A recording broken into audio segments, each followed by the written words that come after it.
जो 5 मैंने चुना है वो पाया जाता है समुपदेशक की पुस्तक, उसका 5वां अध्याय, उसके 18 पद से 20 पद तक, Ecclesiastes chapter 5 verses 18 to 21। हम पिछले कुछ रविवारों से कुछ रैंडम सर्मन्स को देख रहे हैं जो भिन्न-भिन्न पुस्तकों पर, भिन्न-भिन्न अध्यायों पर आधारित हैं, और हम इन पुस्तकों में से, इन खंडों में से उन सर्मन्स को देख रहे हैं, उन विषयों को देख रहे हैं जो हमारे जीवन से जुड़े हुए हैं, जो हमारे व्यवहारिक जीवन से जुड़े हुए हैं, जिनको हम रोजमर्रा के जीवन में अनुभव करते हैं। और ये आवश्यक है कि उन बातों को हम परमेश्वर के वचन के आधार पर देखें, जिससे कि जो व्यवहारिक जीवन परमेश्वर का वचन में बताता है उसको हम परमेश्वर के वचन के आधार पर जी सकें, जिससे कि जो परमेश्वर की उत्तम आशीषें हैं उसको हम प्राप्त कर सकें और आगे बढ़ते चले जाएं। इसलिए हमने कई संदेशों को देखा है। आज सेकंड लास्ट संदेश रहेगा, अगले रविवार को लास्ट संदेश रैंडम मैसेजेस के आधार पर रहेगा। आज इस खंड के आधार पर वॉच योर वेल्थ, अपने धन पर ध्यान दें। वॉच योर वेल्थ, अपने धन पर ध्यान दें।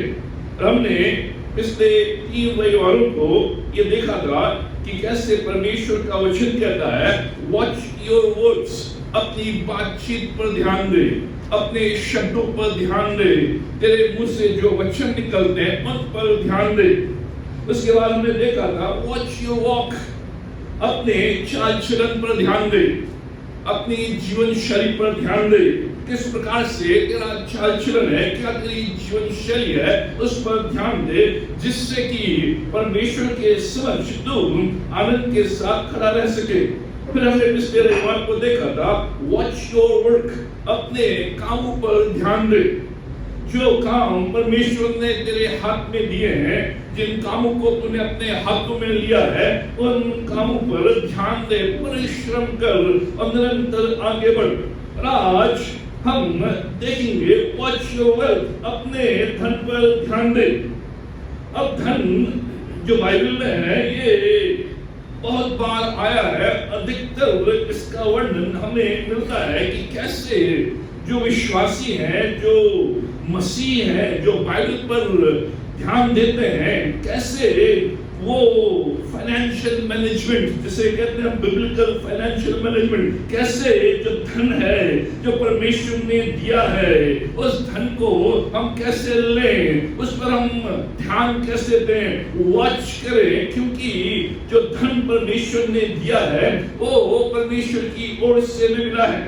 अब जो धन है या पैसा है या मनी है, ये हमारे जीवन का एक मेजर पार्ट है, हमारे जीवन का एक मुख्य भाग है। और हम हर दिन पैसों से, रोजाना हम मनी से, हम धन से डील करते हैं। रोजाना के जीवन में जो हम धन, जो पैसा, जो मनी है उसको हम डील करते हैं, और हमारे जीवन का एक प्रमुख भाग है, क्योंकि हम आज बिना धन के, बिना पैसे के हम कुछ नहीं कर सकते हैं। इसलिए रोजाना के जीवन में हम मनी को डील करते हैं, हम धन को डील करते हैं। पैसों की जरूरत पड़ती है प्रत्येक को जो यहाँ पर बैठा है और ये संसार में जन्म लेता है, हर एक को धन की आवश्यकता होती है, पैसों की आवश्यकता होती है, पैसों की जरूरत होती है। इसलिए परमेश्वर मसीह ने नए नियम में धन के विषय में सबसे अधिक शिक्षा दी।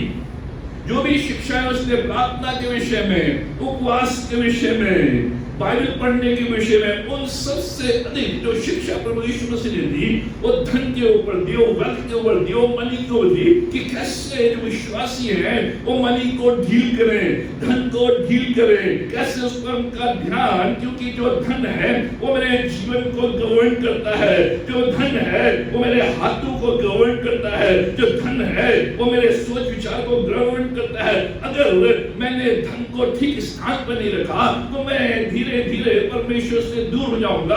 और जो धन परमेश्वर ने मुझे दिया है, जो आशीष परमेश्वर ने मुझे दी है, जो संपत्ति परमेश्वर ने मुझे दी है, वो धीरे धीरे मुझसे भी खिसक जाएगी, क्योंकि जो धन है वो परमेश्वर की ओर से आता है और परमेश्वर इसलिए देता है कि उस धन के द्वारा मैं परमेश्वर की सेवा में और परमेश्वर के कार्य में परमेश्वर को धन्यवाद दूं, उससे जुड़ा रहूं, उससे दूर न हूं। लेकिन कई बार जो धन है वो हमें परमेश्वर से दूर ले जाता है। धन परमेश्वर इसलिए देता है जिससे कि उसकी सेवा, उसका कार्य हो, और जो मनुष्य परमेश्वर की आशीष को प्राप्त कर रहा है, धन संपत्ति में आगे बढ़ रहा है, वो और अधिक परमेश्वर की ओर बढ़े और अधिक परमेश्वर की ओर खींचे, जिससे कि वो और अधिक परमेश्वर की आशीष को प्राप्त करे। लेकिन अक्सर ये होता है कि जो धन की बढ़ोतरी हमारे जीवन में आती है, इंक्रीज ऑफ वेल्थ और मनी जो हमारे जीवन में आती है, हम धीरे धीरे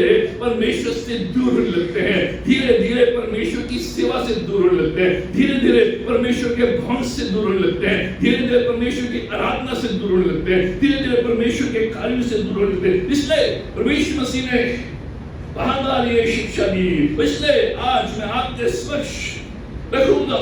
बड़े संक्षिप्त में, हालांकि बहुत बड़ा विषय है, लेकिन जो बाइबल हमें बताती है कुछ बातों को कि कैसे परमेश्वर चाहता है कि हम इसको डील करें।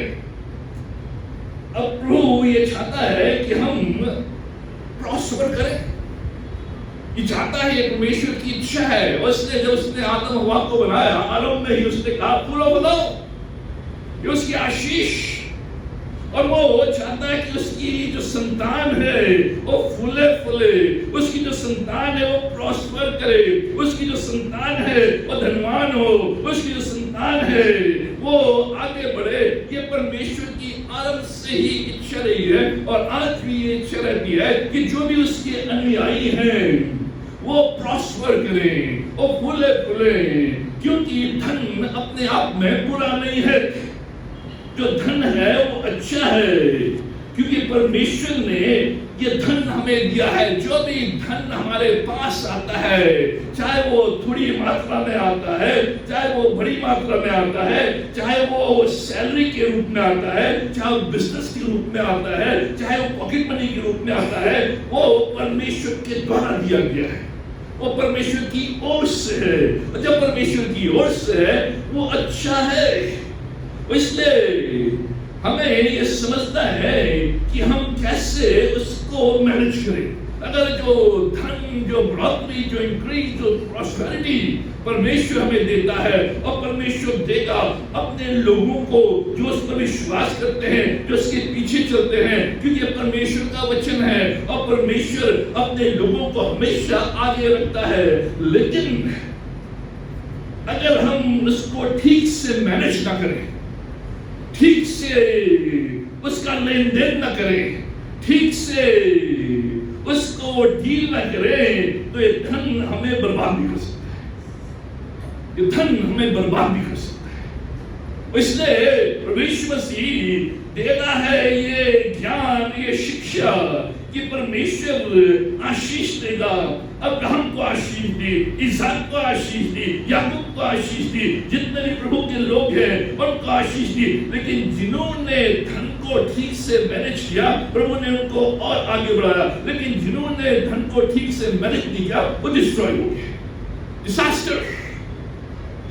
इसलिए जो धन है वो चैन भी दे सकता है, और जो धन है वो बेचैन भी कर सकता है। दोनों चीजें से धन हमें चैन की नींद भी दे सकता है, चैन भी दे सकता है, सुख भी दे सकता है, और जो धन है हमें बेचैन भी कर सकता है। और जब हम धन के द्वारा बेचैन हो जाते हैं, तो ये जो बेचैन हृदय है ये धीरे धीरे परमेश्वर से दूर हो जाता है, धीरे धीरे परमेश्वर की आराधना से दूर होने लगता है, धीरे धीरे परमेश्वर के कार्यों से दूर होने लगता है, धीरे धीरे जो परमेश्वर के साथ भक्ति उसकी है उससे दूर होने लगता है। और यही बात इस खंड में बताई गई है। हर एक मनुष्य जिसे परमेश्वर ने धन संपत्ति दी हो, ये बाइबल कहती है, हर एक मनुष्य जिसको परमेश्वर ने धन संपत्ति दी है कि वो आनंद भोगे चैन से, ये समझते हुए कि ये परमेश्वर का वरदान है। बाइबल में ये समझ समझते हुए कि परमेश्वर का वरदान है, परमेश्वर ने दिया है, और ये धन अगर परमेश्वर के वरदान के रूप में मैं एक्सेप्ट करता हूँ, डील करता हूँ, प्रयोग करता हूँ, तो मेरे अंदर वो आनंद रहेगा। नहीं तो ये धन है, ये बर्बाद कर देगा। ये धन लूत की फैमिली को बर्बाद कर दिया, लूत की फैमिली को, क्योंकि उन्हें डील नहीं किया। लेकिन जो अब्राहम है उसकी फैमिली को आबाद करने की उसने डील किया, मैनेज। ये धन चैन भी, धन बेचैन भी कर सकता है। अब ध्यान सुनो, स्टडी बताती है, जो अध्ययन है, जो सर्वे बताता है कि जो 70% 70% जो कपल्स हैं, जो हस्बैंड वाइफ हैं, वो मनी रिलेटेड इश्यूज पर आर्ग्यू करते हैं। जो भी शादीशुदा है उनका अधिकतर जो आर्गुमेंट है, जो विवाद है, जो लड़ाई झगड़े हैं, जो कश्मकश है, वो मनी रिलेटेड इश्यूज हैं, वो मनी से, धन से संबंधित इश्यू हैं। ये स्टडी बताती है। और ये वास्तविकता है कि आज जो पति पत्नी के बीच में लड़ाई झगड़े, आर्ग्यूमेंट हैं जो परिवार में, उसका जो प्रमुख कारण है वो है फाइनेंस, वो है धन, वो है मनी। उसको लेकर बार बार झगड़े होते हैं। 70% कपल्स, करीबन 60% जो कपल्स हैं उनका डिवोर्स मनी रिलेटेड इश्यूज के द्वारा होता है। 60% जो डिवोर्स है आज, जो तलाक है, वो इस कारण नहीं है कि उनके बीच में कोई बहुत बड़ा तनाव है, लेकिन इस कारण है कि जो मनी है उसको वो डील नहीं कर पा रहे हैं। उस मनी रिलेटेड इश्यूज के कारण उनका तनाव हो गया। ये वास्तविकता है, इस सर्वे बताती है। इसलिए जो धन है, जो मनी है, वॉच, उस पर ध्यान देना, उस पर ध्यान देना। और ये गाइडलाइंस जो परमेश्वर ने अपने वचन में दी है, उनका पालन करते हुए आगे बढ़ना। जो गाइडलाइंस परमेश्वर ने धन के संबंध में दी है, अगर उनका पालन करेंगे तो हम आगे बढ़ेंगे। अब ये बहुत बड़ा इश्यू है, लेकिन मैं कुछ बातों को आपके समक्ष लेकर आऊंगा। परमेश्वर चाहता है कि हम प्रॉस्पर करें। भजन संहिता 112 1 से 3 तक, भजन संहिता 112 1 से 3। मैं बाइबल से लेकर आऊंगा जिससे कि हम जान सके बाइबल बता रही है, ये मेरे बोल रही है, बाइबल बता रही है। भजन 112 1 से 3, यहाँ पे इस प्रकार से लिखा है, यहाँ की स्तुति करो, क्या ये धन्य हो पुरुष जो यहोवा का भय मानता है, उसकी आज्ञाओं से अति प्रसन्न रहता है। उसका वंश पृथ्वी का पर पराक्रमी होगा। उसका जो वंश है वो पृथ्वी पर पराक्रमी होगा, प्रभावशाली होगा, ऊंचे पदों पर होगा। सीधे लोगों की संतान आशीष पाएगी, जो उससे डर रखते हैं, भय रखते हैं, जो उसके वचन का पालन करते हैं, उनकी संतान आशीष पाएंगी। उसके घर में धन संपत्ति रहती है, उसके घर में धन संपत्ति रहती है।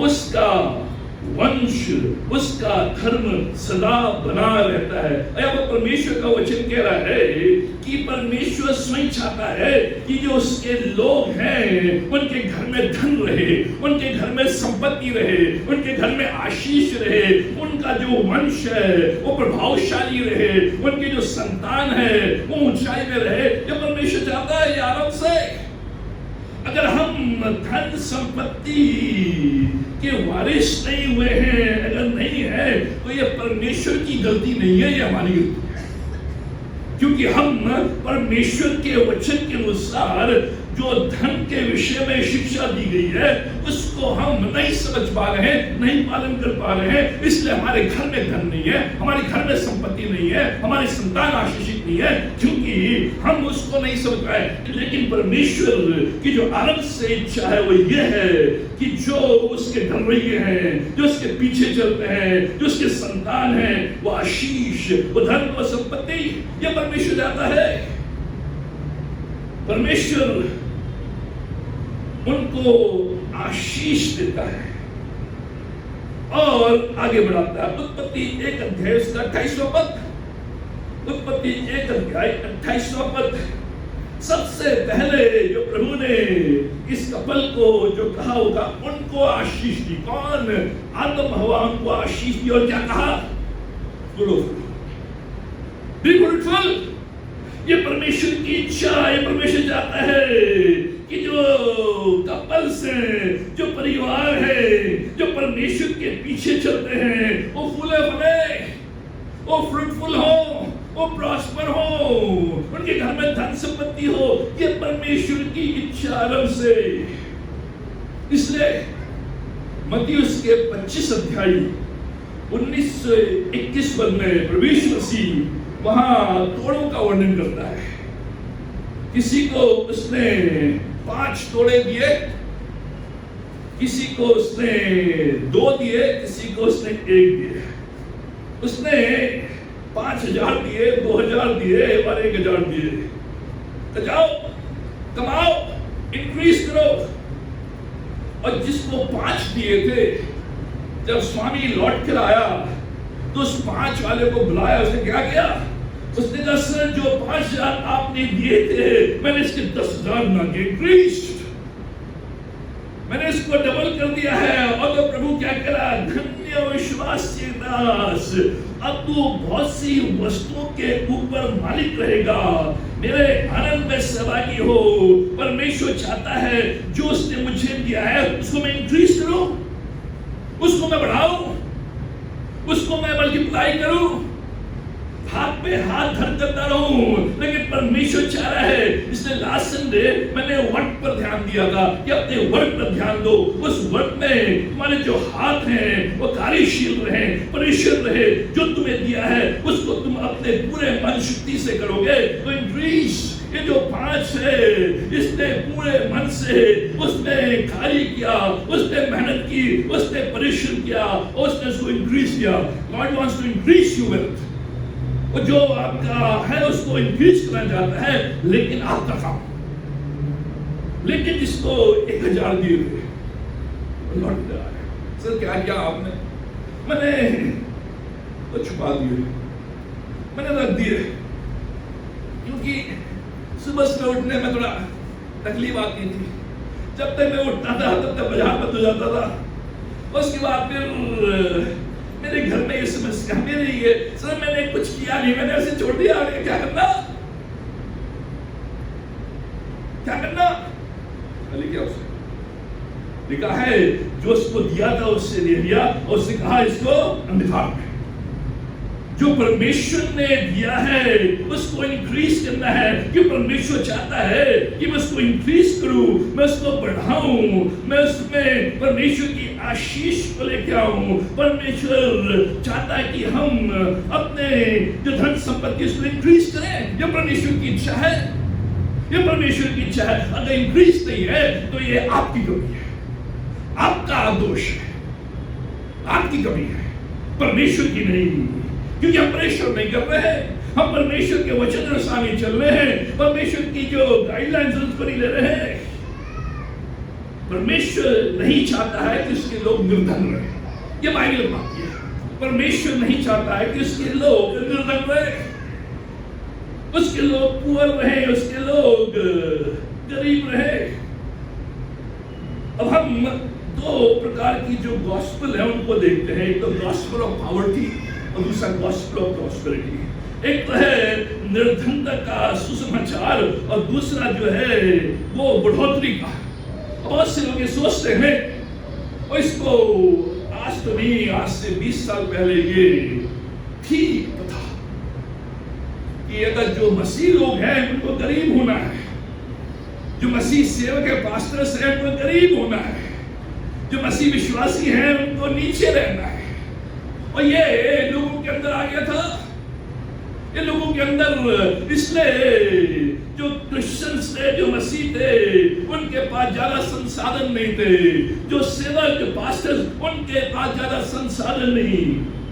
लेकिन एक और जो आया, द गॉस्पेल ऑफ प्रॉस्पेरिटी, ये उन्नति, ये सफलता, ये धनाढ्य, कि अगर तुम प्रभु के नाम को लोगे और प्रभु के नाम से जो तुम मांगोगे तुम्हें मिलेगा। और जिस वचन को, मंत्र को तुम पढ़ोगे, बोलोगे और करोगे, प्रॉस्पर होगे। केवल बोलने के द्वारा, केवल मीटिंग से अटेंड करने के द्वारा, केवल देने के द्वारा, वो गॉस्पेल ऑफ प्रॉस्पेरिटी, वो फर्क है। हेल्थ, वेल्थ एंड गॉस्पेल, वो फर्क है। जो कहते हैं कि आओ और प्रभु पर विश्वास करो और तुम्हें बड़ी जॉब मिल जाएगी, तुम्हारा धन डबल हो जाएगा, तुम बैठे रहो और धन डबल हो जाएगा। नहीं, बाइबल नहीं बताती है। बाइबल नहीं बताती है। बाइबल बताती है कि परमेश्वर चाहता है कि हम आगे बढ़े, आशीषित हों। लेकिन अगर हम धनवान हो गए और प्रभु को छोड़, बहुत से लोग आज प्रभु के पीछे इसलिए चल रहे हैं कि शायद मेरी नौकरी लग जाए, शायद मेरा धन डबल हो जाए। कि ये शिक्षाएं हैं, ये बाइबल की शिक्षा नहीं है। बाइबल की शिक्षा परमेश्वर चाहता है, लेकिन परमेश्वर की गाइडलाइंस के अनुसार परमेश्वर देगा, लेकिन उसकी गाइडलाइंस के अनुसार। इसे दूसरा कुरिन्थियों उसका 8 अध्याय उसका 9 पद क्या कहता है परमेश्वर वचन? वो धनी होकर भी तुम्हारे लिए कंगाल बन गया ताकि इसके कंगाल हो जाने से तुम धनी हो जाओ। ये उसकी इच्छा है कि तुम नहीं हो जाओ। लेकिन इसके साथ साथ जो परमेश्वर का वचन है वो बताता है कि धन परमेश्वर का स्थान नहीं ले सकता। परमेश्वर चाहता है कि धन, परमेश्वर चाहता है संपत्ति, परमेश्वर चाहता है कि इसलिए यीशु मसीह कंगाल बना के हम धनी बने, हम फूले फले, परमेश्वर की इच्छा। लेकिन जब हम धनवान बन जाते हैं, संपत्ति हमारे पास आ जाती है, आशीष हमारे पास आ जाती है, जो धन है वो परमेश्वर का स्थान ले लेता है और हम धन के पीछे, परमेश्वर के पीछे नहीं, वही डिजास्टर। लेकिन जो परमेश्वर का वचन है वो कह रहा है परमेश्वर तुम्हें आशीष देगा, तुम्हें आगे बढ़ाएगा, तुम्हें प्रॉस्पर करेगा। लेकिन हमेशा इस बात का ध्यान रखना, वॉच योर वेल्थ, हमेशा इस बात का ध्यान रखना कि धन परमेश्वर का स्थान न ले। परमेश्वर का स्थान हमेशा ऊंचा, कि उसी ने दिया है वही वापस ले सकता है परमेश्वर। और हम कई बार ये हमारे जीवन में है, जब हमारे पास गाड़ियां नहीं थी, पैदल हम आते थे, टाइम पे चर्च आ जाते थे, टाइम पे। ये भी याद है, यहाँ पे टेंट में हमारा चर्च लगता था। विनीता जी लोग मिशन कंपाउंड से, हमारे कुछ लोग राखड़ी से, कोई शुक्ला भाई लोग ट्रांसपोर्ट नगर से पैदल आते थे टाइम पे। आज संसाधन है, सर गाड़ी, 2-2 गाड़ी, 3-3 गाड़ी, लेकिन लेट क्या हो गया? धन में परमेश्वर स्थान, धन में परमेश्वर स्थान। धन है, लेट जाएंगे तो क्या होगा? प्रार्थना में नहीं जाएंगे तो क्या होगा? वचन नहीं पढ़ेंगे तो क्या होगा? फैमिली प्रेयर नहीं होगी तो क्या होगा? क्या फर्क पड़ता है? संडे के दिन चर्च ना आकर कहीं घूमने चले गए, क्या फर्क पड़ता है? धन जब परमेश्वर का स्थान ले लेता है, हम उस समय तो नहीं उसका अनुभव करते हैं, लेकिन धीरे धीरे, क्योंकि जो परमेश्वर की जो लाठी है उसमें आवाज होती है, उसमें आवाज होती है। और आज हम जो लोग हैं, धन परमेश्वर ने दिया। आज कोई भी यहाँ पर जो बैठा है वो गरीब नहीं है, कोई भी गरीब नहीं है। अगर आपके पास रात को सोने के लिए घर है, चाहे किराए का है, 2 टाइम खाने के लिए है, आने जाने के लिए साधन है, चाहे पब्लिक साधन हो, 2-3 जोड़े कपड़े बदलने के लिए है, बच्चा स्कूल जा रहा है, आप गरीब, परमेश्वर ने दिया है। लेकिन क्या हो गया है? Watch your wealth। आज हम अपने धन पर तो ध्यान दे रहे हैं, लेकिन धन देने वाले पर ध्यान नहीं दे रहे हैं। इसलिए परमेश्वर कहीं ना कहीं से उस धन को निकाल देता है। इसलिए धन है लेकिन चैन नहीं है, बेचैनी है, परेशानी है, तकलीफ है, मन में सुख नहीं है, घर में वाद विवाद है और अन्य प्रकार की बातें, चैन नहीं। धन है। आज जितने भी धनवान लोग हैं अपने घर नहीं जाना चाहते। मुंबई जाइए, मुंबई रात को खुली रहती है। लोग जब सोने जाते हैं वो लोग रेस्टोरेंट में जाते हैं, पार्टीज। मैं गया मुंबई में फिल्म स्टार फिल्म की एक सिग्नल लेने के लिए, घर काटता है, लोनलीनेस। चार घर है लेकिन घर जाने की इच्छा नहीं, क्योंकि धन बेचैन भी कर देता है अगर ठीक पर्सपेक्टिव में नहीं है। अगर मैंने हमेशा धन को अपने वश में नहीं रखा, परमेश्वर के वश में नहीं रखा, तो ये मुझे बेचैन कर देगा। लेकिन जब मैं जानता हूं कि परमेश्वर चाहता है मेरे घर में धन हो, मेरे घर में संपत्ति हो, और यीशु इसने कंगाल बना कि मैं धनवान बनूं और मैं फूलूं फलूं, और परमेश्वर ने मुझे फुलाया, परमेश्वर ने मुझे बढ़ाया, उसने मुझे प्रॉस्पेरिटी दी। लेकिन आज अगर मैंने उस प्रॉस्पेरिटी को परमेश्वर के ऊपर रख लिया है, बेचैन कर देगा, बेचैन कर देगा। इसलिए ये पर्सपेक्टिव, इसलिए मत्ती 6 अध्याय उसका 33वां पद है। यह पर्सपेक्टिव, यह धन के विषय में। First seek ye first the kingdom of God, पहले परमेश्वर का राज्य, परमेश्वर का भवन, परमेश्वर की आराधना, परमेश्वर। अगर ये रहेगा, all these things shall be added unto you, सारी चीजें जो तुझे चाहिए वो तुझे आप ही मिल जाएंगे।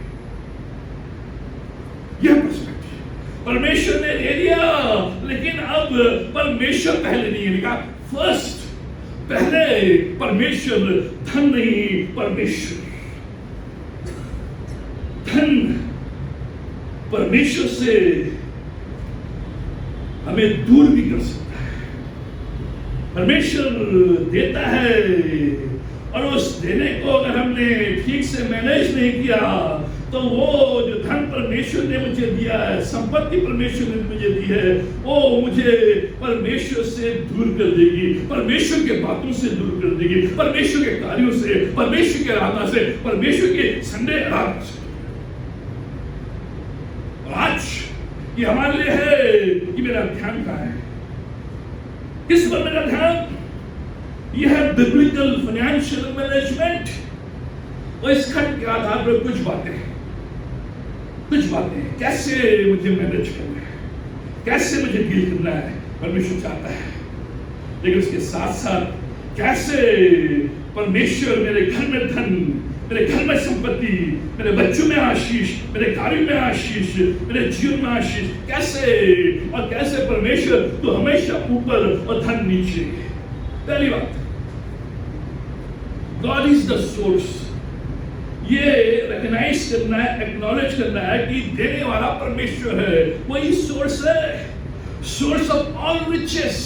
जो भी धन, जो भी संपत्ति, जो भी मेरे पास है, फ्रिज है, गाड़ी है, घर है, कुछ भी है, उसका जो सोर्स है वो आप नहीं है।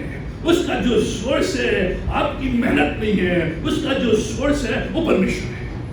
परमेश्वर, ये जो टीवी है ये तेरी ओर से, तू है सोर्स, तूने एनेबल किया, तूने गाइड किया, तूने प्रोवाइड किया, तब जाकर ये परमेश्वर सोर्स है। ये बराबर एक्नॉलेज कि अगर एक बैंक भी मुझे मिली है, परमेश्वर इस बैंक को देने वाला तू है। अगर मुझे तनख्वाह मिली है, ये तनख्वाह देने वाला परमेश्वर तू, source of all riches, God is the source. ये मेरा विचार, मेरा दृष्टिकोण, जब मैं धन पर ध्यान देता हूँ, विचार करता हूँ, वेल्थ पर विचार करता हूँ, जो वेल्थ है, जो संपत्ति है, उसका जो सोर्स है वो परमेश्वर है, उसका जो स्रोत है वो परमेश्वर है, परमेश्वर की ओर से आगे उसका 2 अध्याय उसका 8 पद लिखा है, चांदी तो मेरी है और सोना भी मेरा है, सेनाओं के यहोवा का ये वाणी है।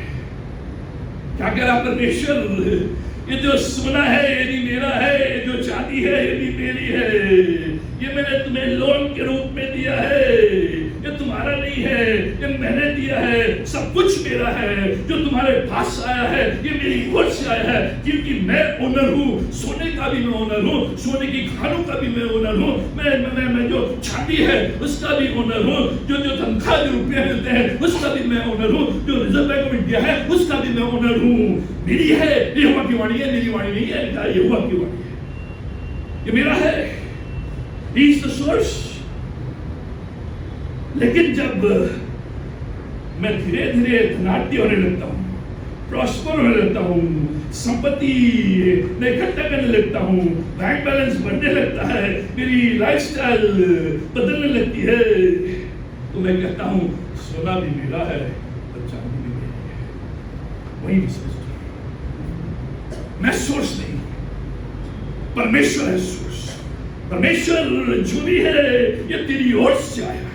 मैं धन्यवाद देता हूँ, मैं तेरी स्तुति करता हूँ, और तेरे भवन में और तेरे पीछे बराबर। पहला इतिहास उसका 29 अध्याय इसका 12वां पद है। पहला इतिहास 29 अध्याय 12 पद है। धन और महिमा तेरी ओर से मिलती है, ये परमेश्वर वचन है। धन और महिमा, धन भी तेरी ओर से मिलता है, और जो रिकग्निशन है, जो आपको जो ऑनर है वो भी तेरी ओर से मिलती है, और तू सबों के ऊपर प्रभुता करता है। सामर्थ और पराक्रम तेरे ही हाथ में है, और सब लोगों को बढ़ाना और बल देना तेरे हाथ में है। परमेश्वर धन तेरी ओर से, और उस धन को बढ़ाना भी लिखा है तेरे ही हाथ में, परमेश्वर के ही हाथ में। आप देख नहीं पा रहे, आपने यहाँ इन्वेस्ट किया, वहां इन्वेस्ट किया, ये क्या वो क्या, क्यों बढ़ाई, वही का वही, और चला गया, और चला गया। लेकिन परमेश्वर को जब मैं सोर्स मानता हूं, तो परमेश्वर कह रहा है धन का देने वाला मैं हूं, मेरी ओर से मिलता है, और धन को बढ़ाने वाला भी मैं हूं। HDFC बैंक नहीं है, जो बैंक है वो आपका पैसा खा जाएंगे।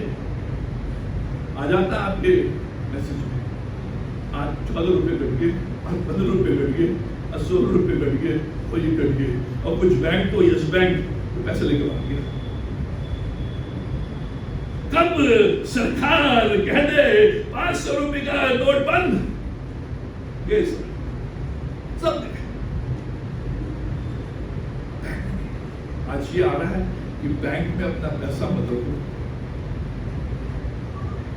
उन लोगों ने अब घर में रख लिया, अब मोदी जी आदमी खड़े हुए 500 रुपए का और 200 रुपए का नोट आज 12 बजे से बंद। वो लोग क्या निकाल जाए सर, लोगों ने वो बोरे के बोरे लाल समुद्र में डाल दिए, वो गंगा नदी में डाल। अभी भी बस पुराने 500 रुपए पड़े। ये परमेश्वर की ओर से, इसलिए we are managers not the owners. हम मैनेज कर रहे हैं परमेश्वर की धन और संपत्ति को मैनेज कर रहे हैं। हम मैनेजर्स हैं, हम चौकीदार हैं। जो उसने मुझे 5 घोड़े दिए हैं, 5,000 दिए हैं, उनको मैं मैनेज कर रहा हूं कि कैसे मैं उसको बढ़ाऊं। लेकिन अगर वो बढ़ता भी है आशीष के रूप में, मैं उसका मालिक नहीं हूं। मालिक कोई है, मालिक कोई है। ये परमेश्वर का वचन, क्योंकि परमेश्वर की ओर से है, ये सोर्स है। हम सोचते हैं कि हमने घर खरीद लिया और जेडी से पट्टा मिल गया, बहुत खुश होते लोग, जेडी से पट्टा मिल गया सर। तो जेडी से पट्टा मिलने का मतलब आप ओनर नहीं हो, जेडी ओनर है। और जब चाहे आपका घर, आपकी जमीन, आप नहीं हो मालिक। सिरसी रोड में कई घर तोड़ मालवीय नगर हमारे सर जेडी से पट्टा मिल गया सर। जेडी से पट्टा मिलने का मतलब है जेडी इज दी ओनर, सरकार है, जब चाहे ये हमारी जमीन दिल्ली मेट्रो की मैं बहुत बड़ा, उसी की खातिर मुझे अंदर भी कर दिया। मैंने मेट्रो वालों पर आने दिया। शांति धारीवाल जो होम मिनिस्टर थे उनसे मैं भिड़ गया। ज्योति खंडेलवाल जो महापौर थी उनसे भिड़ गया। मैं करना ही लेंगे, मैं नहीं दूंगा। मुझे अंदर किया, 2 दिन के बाद ये ये हमारी जगह थी मेट्रो, मेट्रो बना स्टेशन। सोर्स सरकार की है ये, वो परमेश्वर कह रहा है ये मेरी है। इस बात का हमेशा ध्यान रखना कि जो कुछ भी परमेश्वर ने मुझे दिया है ये परमेश्वर का है। मैं मैनेजर हूँ, मैं घमंड नहीं कर सकता हूँ, मैं ओनर नहीं बन सकता हूँ, मैं परमेश्वर को धन्यवाद दे सकता हूँ और परमेश्वर को समर्पित करते हुए आगे ये परमेश्वर। दूसरा जो धन के संबंध में, जो विश्वासियों के लिए God is the source, लेकिन second, give to God, परमेश्वर को देना। ये जो परमेश्वर ने हमें दिया है वो परमेश्वर चाहता है कि जो मैंने तुझे दिया है उसमें से मैं एक अंश अपने लिए चाहता हूं, अपने लिए चाहता हूं। जो तुझे मैंने दिया है इन्वेस्ट करने के लिए मैनेजर के रूप में, अब मैं चाहता हूं उसमें से एक अंश मुझे दे, परमेश्वर को देना। जो परमेश्वर को देना है, ये जो देने का जो सिस्टम परमेश्वर ने बनाया है, ये tithe and offering, tithe and offering, दशवांश और भेंट। Give to God. मैंने दिया है, ध्यान किया है, संपत्ति दी है, धन दिया है, मैंने सैलरी दी है। अब मैं चाहता हूं कि तू उसमें से 1/10 10वां अंश, 1/10 10वां जो भाग है वो मेरे धन में लेकर आ, मुझे दे। उसमें मेरा अधिकार है, तेरा अधिकार नहीं है। बाकी में तू उसको मैनेज कर, लेकिन जो कुछ भी तेरे पास आया है इनकम के रूप में, उसमें 10वां अंश मेरा है, 1/10 मेरा है, 10वां भाग मेरा है। ये परमेश्वर। उत्पत्ति 14 अध्याय 18 से 20 पद। जब अब्राहम मलकीशेदेक के पास गया, मलकीशेदेक प्रभु यीशु मसीह के रूप में हुआ। 20वें पद में लिखा है, उत्पत्ति अध्याय 14 अध्याय से 20 में, तब अब्राहम ने उसको सब वस्तुओं का 10वां अंश दिया। ध्यान से सुने, यह उत्पत्ति में अब्राहम जो भी उसके पास आया है उसने जाकर मलकीशेदेक जो महायाजक है, जो परमेश्वर का भवन है, वहां जाकर उसने जो कुछ भी उसका था उसमें से 10वां भाग, 10वां अंश मलकीशेदेक को दिया। ये व्यवस्था से पहले से, व्यवस्था की बात नहीं। बहुत से लोग सोचते हैं ये तो व्यवस्था से लागू हुआ है, जब लॉ मोसेस का आया तब परमेश्वर ने इसको बताया कि नहीं, आरंभ से है। ये उत्पत्ति 14 अध्याय में है, व्यवस्था से पहले है। 1/10 of your income goes to God. ये मेरा वचन नहीं, परमेश्वर वचन है। मैं देखेंगे इसको। क्यों पे टाइट, क्यों दशवांश, क्यों दशवांश? व्यवस्था विवरण उसका 14 अध्याय उसका 23वां पद। सब वस्तुओं का 10वां अंश अपने परमेश्वर यहोवा के सम्मुख लाया करना। ये परमेश्वर वचन है। Give to God. परमेश्वर ने दिया है और परमेश्वर चाह रहा है कि मैं तुम्हारे इनकम में से केवल 1/10 लेना चाहता हूं, उसको बराबर मेरे धन में लेकर आया करो, जिससे परमेश्वर को अपने धन में प्रथम स्थान दे सको। इसलिए दशवांश, इसलिए दशवांश ये समझने के लिए, जानने के लिए कि जो मुझे मिला है उसमें सबसे पहले मैंने 1/10 दशवां अंश परमेश्वर के नाम से अलग कर दिया है, जो दिखाता है कि परमेश्वर मेरे धन में प्रथम है। जब आप 10वां अंश नहीं निकालते हैं परमेश्वर के वचन अनुसार, 1/10 नहीं निकालते हैं अपनी इनकम में से, तो आप कहते हैं परमेश्वर धन का पहला स्थान, वही गिरावट, वही उन्नति नहीं, वही प्रगति नहीं, वही घर में धन नहीं, वही घर में संपत्ति नहीं, वही घर में आशीष नहीं, क्योंकि आपने परमेश्वर को दूसरा स्थान दिया है। परमेश्वर इसलिए चाह रहा है, वो आपके और मेरे पैसे का भूखा नहीं है, उसी ने तो दिया है, लेकिन उसने नियम इसलिए बनाया है ताकि आप जाने और परमेश्वर जाने कि मेरे धन में प्रथम स्थान परमेश्वर होता है। अगर आप 1/10 नहीं निकालते अपने इनकम में से, तो आप परमेश्वर को प्रथम स्थान अपने धन में, और जगह देते होंगे लेकिन धन में नहीं दे रहे। अगर धन में आप परमेश्वर को प्रथम स्थान नहीं दे रहे हैं, ये धन धीरे धीरे आपको परमेश्वर से दूर कर देगा, और जब परमेश्वर से दूर परमेश्वर की आशीष आ सकती, अभी नहीं करेंगे महसूस, ये धीरे धीरे, अभी नहीं करेंगे, धीरे धीरे धीरे धीरे, जब टाइट परमेश्वर और अधिक ब्लेस करता है। ये उसका वचन है। जब टाइट, जब दशवांश, उसके लिए मैं अलग करता हूं। मैं सोच रहा हूं कि मेरे 30,000 रुपए आए थे और 3,000 रुपए मैंने अलग कर दिए हैं, मेरे केवल 27,000 बचे हैं, मैं कैसे करूंगा और कैसे होगा, ये तो मेरी घटी हो गई, कमी हो गई। लेकिन परमेश्वर का जब टाइट तुमने अलग किया है, 3,000 अलग किया है, मैं तुम्हें और अधिक ब्लेस करूंगा। व्यवस्था 15 अध्याय 14 पद। मैं परमेश्वर को वचन से निकाल रहा हूं, ये मेरे शब्द नहीं है। व्यवस्था 15 अध्याय 14 पद। तेरे परमेश्वर यहोवा ने तुझे जैसी आशीष दी है उसी के अनुसार उसे देना। जैसी उसने आशीष दी है तुझे बराबर आशीष दी है उसी के अनुसार। और क्या होता है, कई बार हमारी आशीषें तो बढ़ गई है लेकिन हमारा देना उतना ही रह गया। हमने सेट कर लिया है, सेट कर लिया हम इतना देंगे। चर्च में, यहाँ चर्च में मेंबरशिप फीस होती है, चर्च में टाइट होती है। मेंबरशिप फीस जो है वो क्लब में होती है, क्लब में आप देते हैं मेंबरशिप, चर्च में नहीं।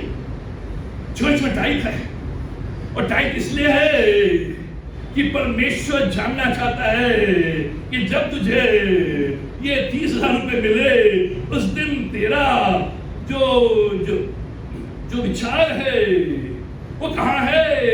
What's your wealth? उस दिन कहाँ है? कहाँ टाइप देना है? मलाकी उसका 3 अध्याय से 10वां पद। मलाकी 3 अध्याय कहाँ देना? बहुत से लोगों ने कहा दे सब टाइप, साफ बाइबल में लिखा है कि देना है। परमेश्वर ने हमें दिया है और परमेश्वर हमसे ले रहा है। परमेश्वर और केवल 10% ले रहा है। 10वां पद, मलाकी 3 अध्याय से 10वां, सारे 10वां अंश भंडार में ले आओ कि मेरे भवन में भोजन वस्तु रहे। सारे जो 10वां अंश है कहाँ ले आओ? मेरे भंडार में ले आओ, ताकि मेरे भवन में, परमेश्वर के भवन में, चर्च, परमेश्वर के भवन में, जिस चर्च में आप आराधना करते हैं, जिस चर्च में आप परमेश्वर के द्वारा आशीषें प्राप्त करते हैं, जिस चर्च में आप बैप्टिज्म लेते हैं, जिस चर्च में आप डेडिकेशन लेते हैं, जिस चर्च में हर संडे आपको आत्मिक आहार मिलता है, आपकी देखरेख होती है, आपकी प्रार्थना होती है, उस चर्च में, उस घर में, उस भंडार परमेश्वर जहां भी अगर इस चर्च में है, यहाँ इस चर्च में ये लिखा साफ, परमेश्वर के भवन में। बहुत से लोग कहते हैं सर मैं दशवांश निकालता हूं लेकिन मैं बांट देता हूं, थोड़ा इसको थोड़ा इसको थोड़ा से। आप नहीं, आप आपको दसवां अंश पूरा का पूरा परमेश्वर के भंडार में लेके आना है। अगर आपको कहीं और देना है उसके ऊपर है, उसके ऊपर है। और बहुत से लोग दसवां अंश दे रहे हैं लेकिन आशीष को प्राप्त नहीं कर पा रहे हैं, क्योंकि दसवां अंश के मालिक को बन गए हैं। अच्छा, ये दसवां अंश है, ये 500 नरेंद्र सिंह को, और ये 1000 इसको, और ये 2000 इसको, और ये 1000 इसको बांट दिया। सर आपने बात लिखा है सारे दसवां परमेश्वर के भवन में, परमेश्वर के भवन में जिस चर्च में आप आराधना करते हैं उस भवन में आप हैं। आप मालिक नहीं है दसवां अंश के, परमेश्वर है, उसको लेकर आए। What if I don't tithe? अगर मैं टाइप न दूं या मैं बंटवारा करूं, 8वां 9वां मत, भला की 3 अध्याय 8 और 9। क्या मनुष्य परमेश्वर को धोखा दे सकता है? पर देखो, तुम मुझको धोखा देते हो और तो भी पूछते हो हमने किस बात में तुझे लूटा है? दसवां अंश और उठाने की भेंट में तुम पर भारी शाप पड़ा है, क्योंकि तुम मुझे लूटते हो, वरन सारी प्रजा ऐसा करती है। जब आप नहीं देते हैं तो परमेश्वर का वचन कह रहा है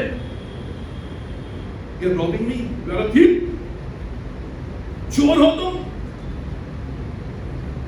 मेरे धन की चोरी की है तुमने। मेरे वचन नहीं है, लूट लिखा है आपको, लुटेरे हो।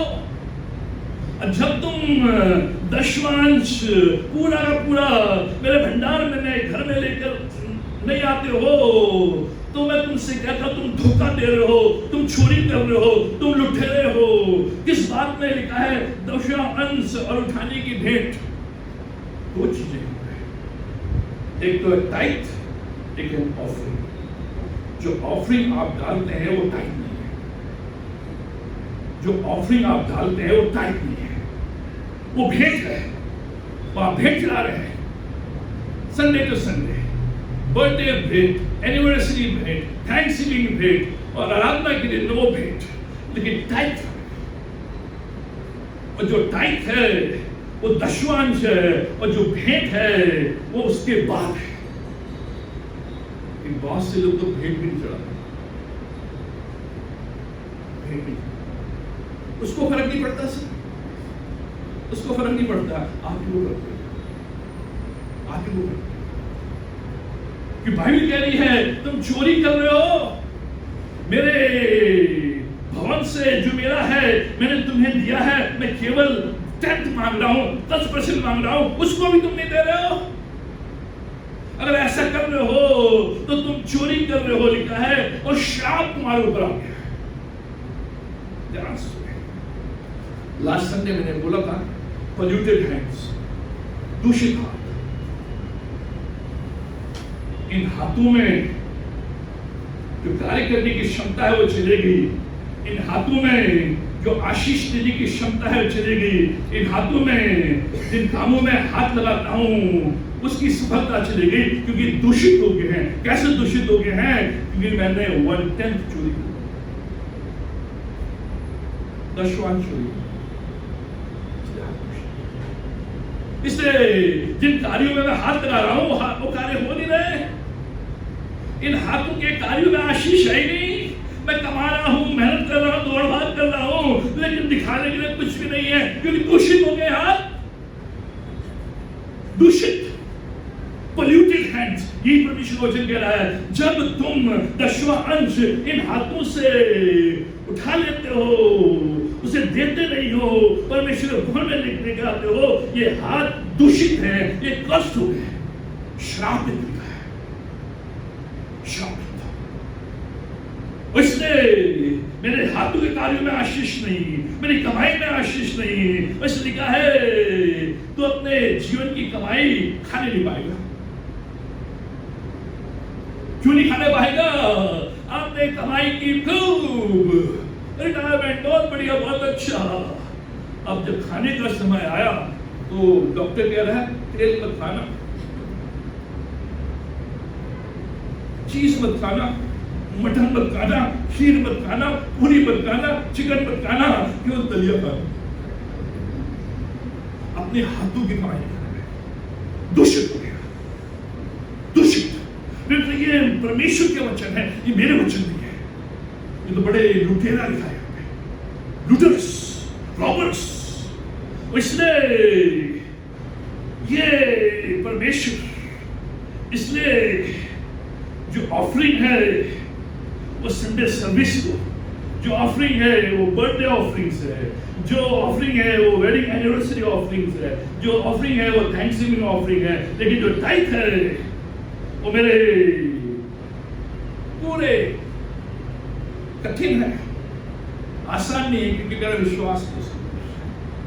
लेकिन जब आप टाइथ देते हो, जब आप शुरू में ही उसको अलग कर देते हो और दिखाते हो परमेश्वर तू प्रथम धन बाद में, तो आपके हाथ शुद्ध हो गए, आपके हाथ शुद्ध हो गए। जो काम हम करेंगे उन कार्यों में सफलता मिलेगी। जिन हाथों में काम लेंगे वो काम आशीषमय होंगे। जिन चीजों में हाथ लगाएंगे, कहते हैं कोड हो जाता सर। जब से इस लड़की के पैर घर में पड़े हैं तब मजा आ गया है, वो कहते हैं। और जब से इस लड़की घर में पैर पड़े हैं और सब बुरा हो गया। हाथ जब आप टाइट दे रहे हैं तो क्या है, जब आप टाइट, आपका जो हाथ है वो शुद्ध। When you give tithe, 3 अध्याय 10 से 12 बात, ये है मैनेजिंग God's फाइनेंस, धन, what's your wealth। इस सारे दशवांश भंडार में ले आओ कि मेरे भवन में भोजन वस्तु रहे। और सेनाओं का यहोवा ये कहता है, क्या कहता है कि ऐसा करके मुझे परखो कि मैं आकाश के झरोखे तुम्हारे लिए खोलकर तुम्हारे ऊपर अपरंपार आशीष की वर्षा करता हूं कि नहीं। सर ये जो शब्द है परखो, ये टेस्ट नहीं है, टेस्ट है, TEST, टेस्ट। टेस्ट करो। परमेश्वर ने अपने कैरेक्टर को दांव में लगा दिया, उसने अपने कैरेक्टर को दांव में लगा दिया। उसने कहा कि अगर तुम दशवांश देते हो, मेरे भंडार में लेकर आते हो, जैसा का वैसा, तो तुम ये परखो, मुझे टेस्ट करो। क्या करो कि मैं आकाश के झरोखे तुम्हारे लिए खोलकर ऊपर से अपरंपार आशीष की वर्षा करता हूं कि नहीं करता हूं। जब तुम टाइप लेके आते हो, बराबर परमेश्वर को प्रथम स्थान और धन को दूसरा स्थान, जो भी तुम्हारी कमाई है उस कमाई में आप कहते हो परमेश्वर तेरा स्थान पहला है और धन का, और तुम परमेश्वर के भंडार में लेकर आते हो अपरंपार आशीष, abundance blessings। परमेश्वर कह रहा है टेस्ट करो मुझे, परखो मुझे। टेस्ट नहीं है, टेस्ट। आज मुझे तुम झूठा साबित करोगे या सच्चा, ये है परमेश्वर। अगर आशीष की भंडार नहीं आई है तो मैं झूठा हूं, अगर आशीष की भंडार आई है तो मैं सच्चा हूं। और परमेश्वर सच्चा है, परमेश्वर सच्चा है। ये परमेश्वर भंडार आशीष जवाब देते हैं, और इसलिए परखना है, देना है। और जब हम ये करते हैं तो परमेश्वर कह रहा है तेरे घर में धन, तेरे घर में संपत्ति, तेरे संतानों में आशीष, तेरे हाथों के कार्यों में आशीष। ये परमेश्वर, इसलिए परमेश्वर देता है, इसलिए परमेश्वर बुलाता है। इसलिए कुछ लोग हैं जो प्रॉस्पर हो रहे हैं और कुछ लोग हैं वही के वही हैं। ये भिन्नता है। यहाँ है कुछ परिवार जो बराबर दशवांश, बराबर, इसलिए उनको देखें, उनके घर को देखें, उनके परिवार को देखें, उनके बच्चों को देखें, उनके जीवन को, शरीर को देखें। आशीष, भगवान, अपरंपार, कोई कमी घटी नहीं। मैनेजिंग गॉड्स फाइनेंस, ये परमेश्वर कह रहा है, ये परमेश्वर की जो वाणी है, इसलिए परमेश्वर मुझे प्रॉस्पर करना चाहता है, मुझे बढ़ाना चाहता है, मुझे धनाढ्य करना चाहता है, मेरे घर में धन संपत्ति देना चाहता है। लेकिन अगर मैं उसमें से परमेश्वर ने जो मुझे कहा है करने को नहीं कर रहा हूं, तो धन संपत्ति सुगत है। आप कितना भी कमाए, बहुत से लोग हैं यहाँ पे, सर मैं इतना कमाता हूं, हाथ दूषित,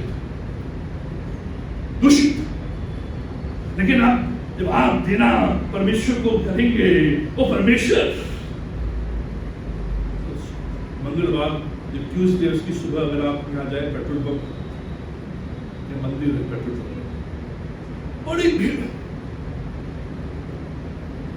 भीड़, केवल कुछ चीज लेके आते हैं, उसको मुट्ठी में टांग देता है, चढ़ा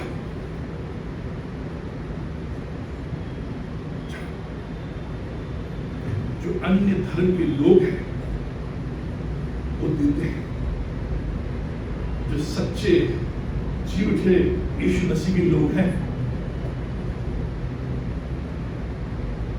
कहते से अंबानी को इतनी आशीष से अंबानी सोना चढ़ाता है राम मंदिर में 20,000 करोड़। कहते हैं एक ने कि मैंने सर 200 चांदी की ईंट दी। लोग जाते हैं और अपने कान के बंदे, अपने गले की चेन, अपने, और हम जो लोग हैं चर्च से क्या मिलना है, चर्च से क्या मिलेगा मुझे? नहीं मिलेगा कुछ। क्यों मिलेगा? दे नहीं रहा हूं परमेश्वर। और कहते सर ये अन्य जाति लोग तो खूब आगे बढ़ रहे हैं, हाँ बढ़ेंगे सर। यहाँ भी जो नॉन क्रिश्चियन बैकग्राउंड से आए हैं वो प्रार्थना कराने भी आते हैं, तब भी हाथ रखते हैं।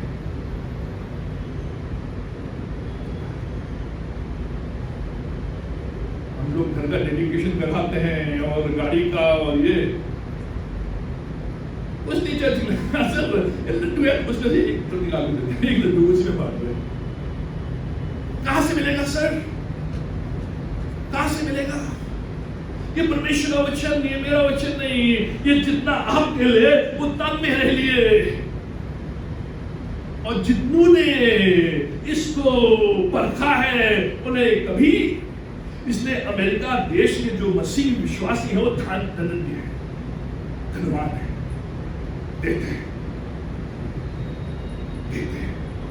ये परमेश्वर, ये है handling. Watch your wealth, watch your wealth. हम 10% नहीं दे रहे सर, हम खाने के लिए जाते हैं रेस्टोरेंट में, टिप ज्यादा दे देते हैं। टिप वेटर को टिप ज्यादा नहीं दिया तो हम देखता है कहां से आगे, तो अपनी इज्जत बताने के लिए जरा टिप।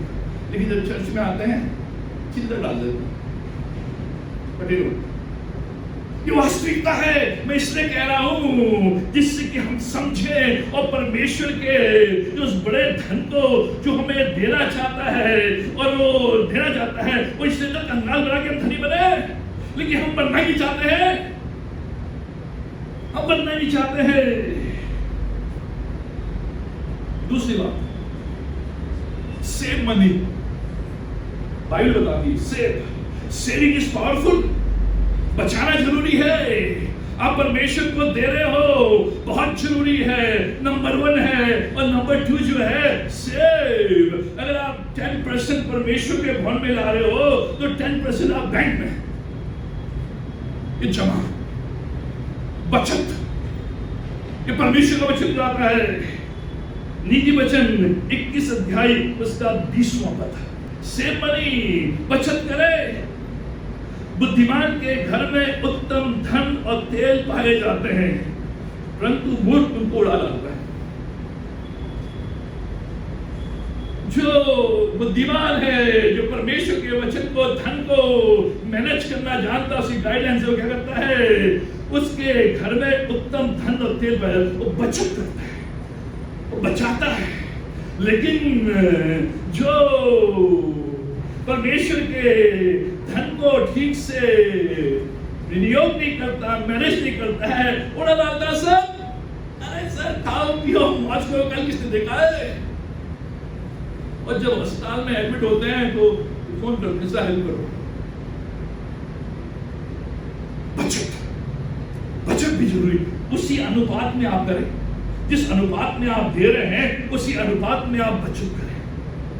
तो आपकी जो सैलरी है वो 80% है, 100% नहीं है। आपका जो बजट है वो 80% पे चलना है, 100% पे नहीं।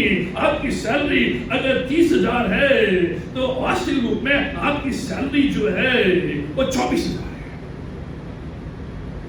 3,000 आपके परमेश्वर के भवन में और 3,000 आपके कैसर के भवन में। जो प्रभु का है वो प्रभु को दो, जो कैसर का है कैसर को दो।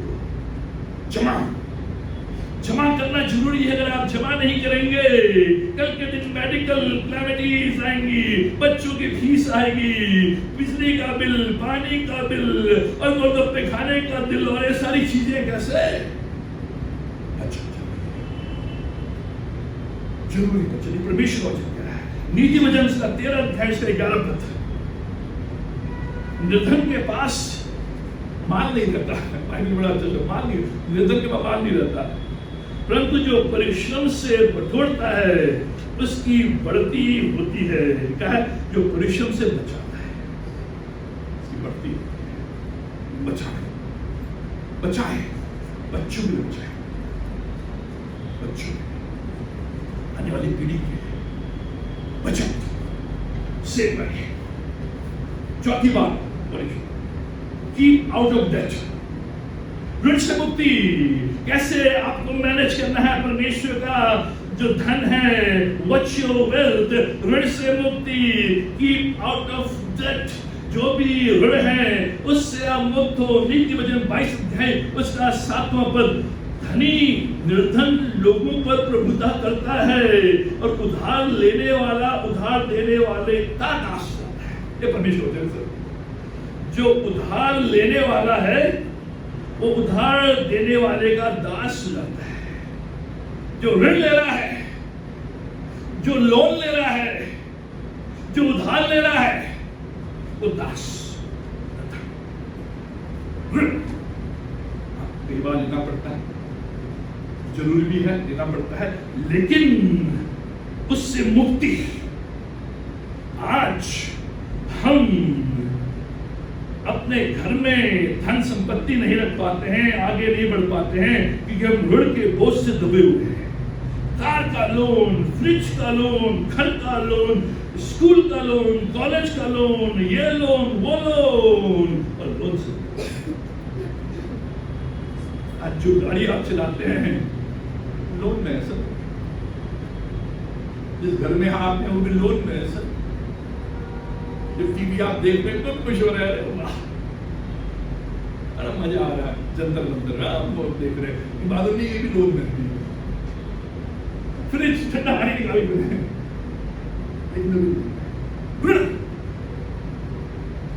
हमने नियम बनाए घर में, अगर हमें कोई चीज देनी है हम जमा करते हैं, भले उसे लोन में ले क्योंकि इनकम टैक्स भी देना पड़ता है, लेकिन वो पैसा है। गाड़ी देनी है, धीरे धीरे जमा करो, जमा करो। जब आधे से अधिक हो गया गाड़ी की कीमत से, ये कहते हैं जब भी कोई चीज आप लेते हैं जो डाउन पेमेंट हो एक्चुअल कॉस्ट से जो है उससे आधे से अधिक पे करो, नहीं तो ऋण में आ जाओगे आप, ऋण में आ जाओगे। आपने उधार लिया है और ब्याज और चक्रवृद्धि ब्याज और ब्याज के ऊपर ब्याज, आप तो जीवन भर क्या कर रहे हैं, केवल ब्याज चुका रहे हैं। मूल तो वही है, मूल तो वही है, ब्याज चुका रहे हैं, ऋण में आ गए हैं। और बहुत से बड़े बड़े लोगों ने आत्महत्या कर ली है सर, मेरे घर में चारों तरफ से ये लोन लेने वाले यार आत्महत्या। कॉफी बड़ी कॉफी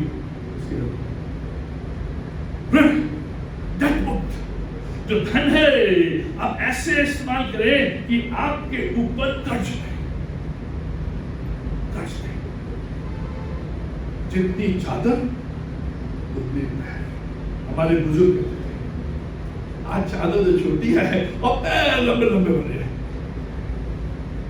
इसलिए नहीं दे पाते हैं क्योंकि महीने के एंड में जब पैसा आता है, अरे कार की भी लोन, इसकी भी लोन, उसकी भी लोन, और कहां से टाइट, और टाइट ने दिया तो और नीचे ऋण मुक्त।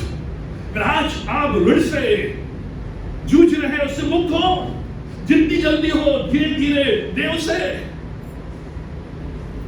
नहीं तो ये जो धन है ये बेचैन कर देगा, ये बेचैन कर देगा। अधिक की लालसा में अच्छे लोग कर्ज लेकर शादी कराते हैं, शादी करते हैं। साहब मेरी बेटी की शादी है, मैंने घर गिरवी में रख लिया, पैसा दिया। आज है, आज जरूरी है लोन लेना, जरूरी है वो बड़े बड़े खाने 10 तरह के ये और 20 तरह के ये और खाने के लिए चले गए लोग, लेकिन ऋण तुम्हारे ऊपर जरूरी थोड़ी है लंबी छोटी शादी करना। इसलिए लोग बहुत खुश थे जब कोरोना काल में शादी हुई। माता पिता और वही गाना वही गाया और चुटकी सा और मजा आ गया सर।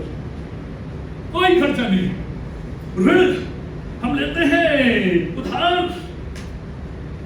अब उधार आपने दे दिया है, उधार आपने लिया है, जो उधार लेता है वो तो फ्री हो गया, जो उधार देने वाला है उसकी जिम्मेदारी लग जाती है। सब कब दोगे? मैं भाग रहा हूं क्या, मैं पैसे लेके भाग रहा हूं क्या? अरे तुम तो पीछे बढ़ गए। था मेरे पास, मैंने जब आया था अमेरिका से, मैंने एक फंड रखा था कि जो लोग हैं उनकी हेल्प करूंगा और वो धीरे धीरे बताएंगे उसको दूसरा। उड़ीसा में मैंने बकरियां खरीद के दी, बांसवाड़ा में भी बकरियां खरीद के दी। मैंने कहा 2 बकरियां हैं, अब इस साल में 2 बार बच्चा देती है। अब ये 2 बकरियों का मैंने खरीदा, ये 2 बकरियों के पैसे जब बड़े हो जाएंगे बकरी बच्चे, उनको बेच के मुझे देना मैं जिससे। 1 साल के बाद वहां गया, किसी घर में बकरी नहीं। क्या हुआ सर? खा गए, क्रिसमस में काट दिया सर, और लोगों को बुलाए काट दिया।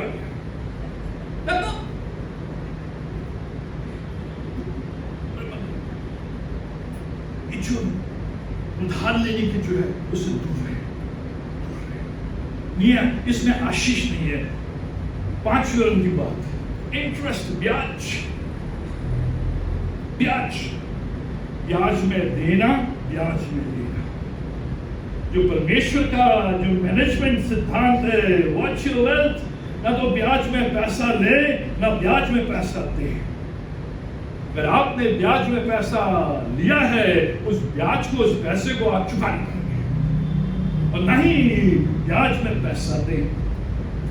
योसेल ऋण 23 अध्याय इसका 19 से 20 पद यहां पे लिखा है, अपने किसी भाई को ब्याज पर ऋण न दे। तू परदेशी को ब्याज पर ऋण दे, लेकिन अपने किसी भाई को नहीं। बाइबल से लाती है, जो तेरे चर्च के विश्वासी भाई लोग हैं, बहनें, अगर कभी तू उनको ऋण देता है, ब्याज में उनको मत दे, भले परदेशी को दे, अपने लोगों को, अपने लोगों को। जब भी तू दे रहा है, अगर हमने अपने लोगों को ब्याज में पैसा दिया, वो ब्याज का पैसा फूलेगा। परदेशी को, जो तेरा भाई नहीं है, जो तेरा चर्च का नहीं है, विश्वासी नहीं है, उनको दिया है, ठीक। निर्गमन 22:25वां अध्याय, मेरी प्रजा में से किसी को रुपया ऋण में दे तो उससे महाजन के समान ब्याज न देना। अगर मेरी प्रजा में से, मेरे चर्च में से, मेरे विश्वासियों में से अगर किसी को तू रुपया ऋण में दे तो उससे महाजन के समान ब्याज मत लेना। महाजन कैसे लेता है? 5%, 10%, 12%, उनसे नहीं, उनसे नहीं। ना तो ब्याज में ले, ना ब्याज में दे। कभी किसी की हेल्प करनी है तो आप हेल्प करेंगे। और ये परमेश्वर का सिद्धांत है कि जो धन है वो परमेश्वर की ओर से दिया गया है, और परमेश्वर चाहता है कि हम प्रॉस्पर हों, हम आगे बढ़ें। और जब हम प्रॉस्पर होते हैं, आशीषित होते हैं, परमेश्वर हमारे घर में धन और संपत्ति देता है। उस धन और संपत्ति में से सबसे पहले मुझे अपना 10वां अंश परमेश्वर के लिए निकालना है। जब मैं परमेश्वर के लिए निकालूंगा तो परमेश्वर और अधिक बढ़ोतरी करेगा, आशीष देगा, ऊपर से छतों को अपरंपार आशीष देगा। अगर मैं उस धन संपत्ति में से, इनकम में से, अपनी सैलरी में से 10वां नहीं निकालता हूं तो लिखा है श्राप तेरे हाथ पर नहीं। इन हाथों में आशीष नहीं रहेगी, इन हाथों में वो जो कार्य करने की क्षमता वो नहीं रहेगी। जो परमेश्वर चाहता है प्रॉस्पर हो, जो परमेश्वर चाहता है उसको बराबर दे, तभी परमेश्वर हमें और अधिक आशीष देगा, बराबर देता रहेगा। ये परमेश्वर का वचन है।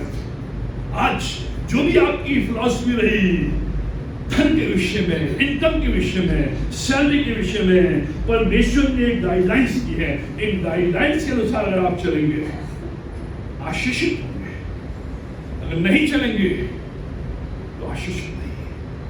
एक बहन थी, उसको पैसे की जरूरत थी, मेरे पास सोना लेकर इसको रख लो गिरवी, मुझे पैसा मेरा जो मेरे पास मैं दूंगा, सोना मैं नहीं। पिंकी से पूछा,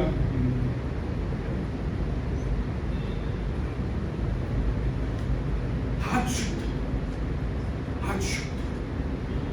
शुद्ध दशवांश के संबंध में, हाथ शुद्ध ऑफरिंग के संबंध में, हाथ शुद्ध परमेश्वर ने जो मुझे दिया है, मैनेजर हूं मैं, ऑनर नहीं हूं। और जब मैं ऐसा करूंगा परमेश्वर कहता है अपरंपार आशीष बराबर तेरे ऊपर बढ़ती रहेगी, भरपूरी रहेगी, भरपाई रहेगी, भलाई रहेगी। कभी कभी भी किसी भली वस्तु की कमी घटी नहीं होगी। ये परमेश्वर का वचन। आज से अपने धन पर ध्यान दे कि धन का पहला भाग कहाँ जाता है। परमेश्वर के भवन में परमेश्वर कहता है पूर्ति आशीष और बढ़ोतरी।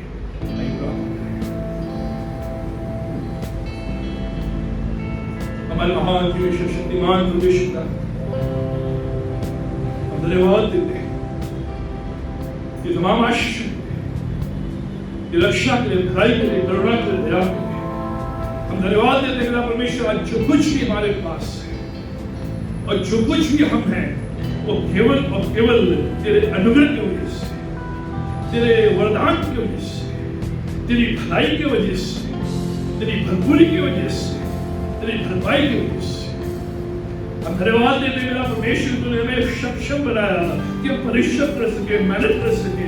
और मेरा परमेश्वर तूने हमारे मेहनत में, परिश्रम में आशीष दी और हमें बढ़ाया, उन्नति दी, तरक्की दी, प्रोस्पेरिटी दी, धन संपत्ति, दौलत, मान सम्मान से तूने हमें विषीभूत किया, आशीषित किया और हमारे घर में उत्तम वस्तु से हमें तृप्त किया। हम धन्यवाद देते हैं मेरा परमेश्वर।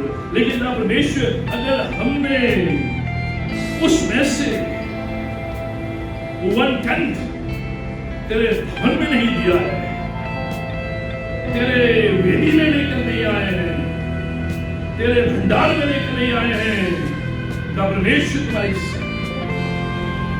ये सब कुछ धन परमेश्वर मसीह नाम पर, परमेश्वर मसीह का अनुग्रह, परमेश्वर का प्रेम और पिता का सबों के साथ आज और हमेशा तक